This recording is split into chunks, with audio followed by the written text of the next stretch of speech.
حقنة الانتي دي اميونوجلوبولينز والمعروفة بحقنة الار اتش. الحقيقة جالنا أكثر من سؤال بخصوصها، فحبيت النهاردة أنوه عن بعض المعلومات عنها معاكم.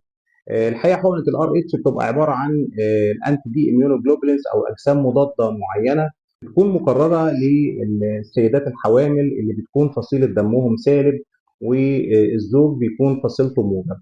وهنا لازم نعرف ان 85% من البشر عامه بتكون فصيله دمهم موجب، و15% بيكونوا سالب الفصيله. الحقيقه دور حقنه الار اتش بصفه اساسيه هو دور وقائي، انها بتمنع تكون اجسام مضاده ضاره في دم الام اللي ممكن تتكون نتيجه عمليه السنسيفيشن او التحسس اللي ممكن يحصل في دم الام نتيجه تعرض دم الام اللي هي بتبقى سالبه الفصيله لدم الجنين اللي بيكون محتمل انه يبقى موجب الفصيله.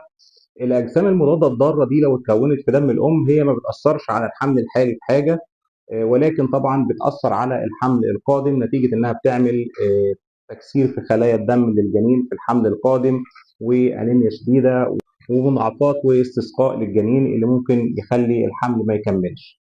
طيب الحالات اللي كان مقرر ليها انها تاخد حقنه الار اتش وما خدتهاش، ايه الاضرار اللي ممكن تحصل وازاي بنتابع الحالات دي، وايه سبل العلاج اللي ممكن نتعالج بيها؟